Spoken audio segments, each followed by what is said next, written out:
Les paroles que je vous ai dites sont esprit et vie. Bonjour à tous, bienvenue sur Chemin de vérité, que la paix et la grâce reçues de la part de Dieu notre Père et de notre Seigneur Jésus-Christ soient avec vous. Nous reprenons la lecture de la parole de Dieu dans le livre de la Genèse au chapitre 3. Et nous allons intituler cette vidéo « Hors du jardin d'Éden ». Le serpent était la plus astucieuse de toutes les bêtes des champs que le Seigneur Dieu avait faites. Il dit à la femme, « Vraiment, Dieu vous a dit, vous ne mangerez pas de tout arbre du jardin ?»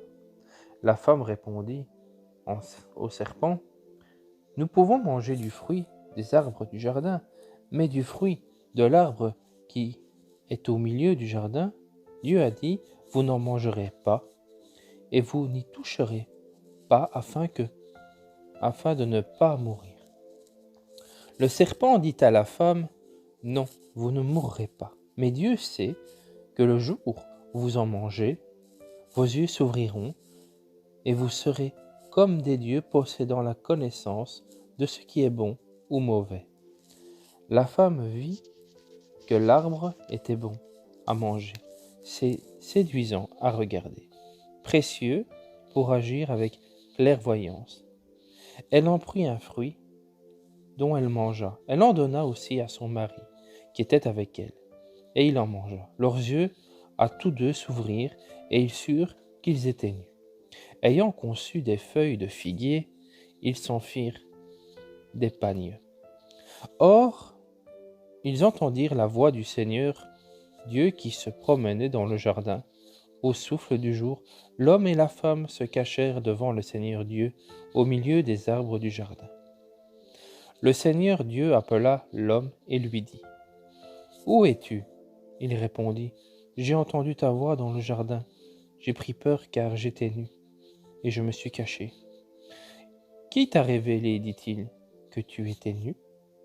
Est-ce que tu as mangé de l'arbre dont je t'avais prescrit de ne pas manger ?»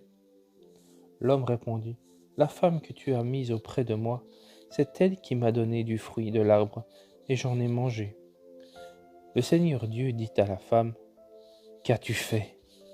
La femme répondit, « Le serpent m'a trompé, j'ai mangé. » Le Seigneur Dieu dit au serpent, « Parce que tu as fait cela, tu seras maudit entre toutes les bestiaux et toutes les bêtes des champs.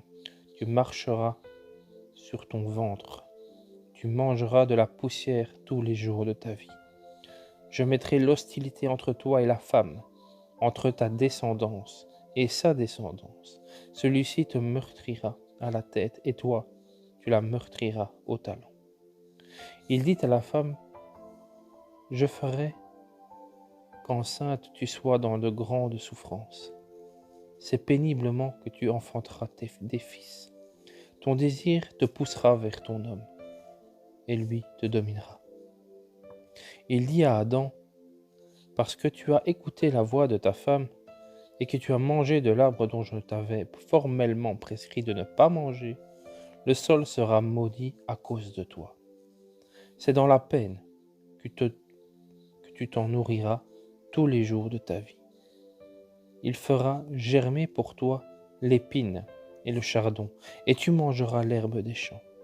À la sueur de ton visage, tu mangeras du pain, jusqu'à ce que tu retournes au sol, car c'est de lui que tu as été pris.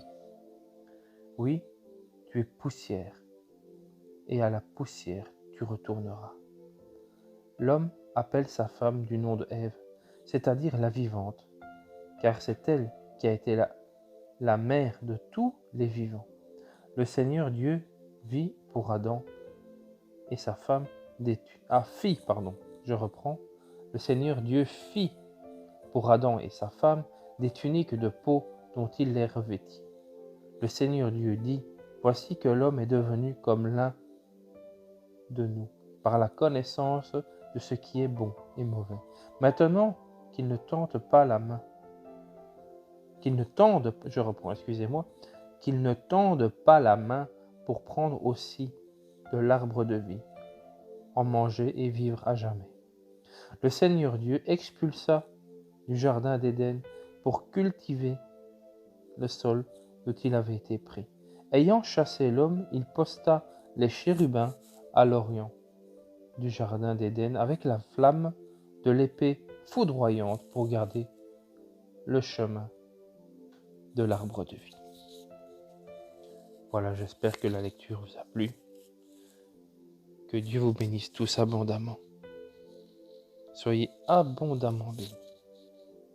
Que Dieu vous garde et vous protège.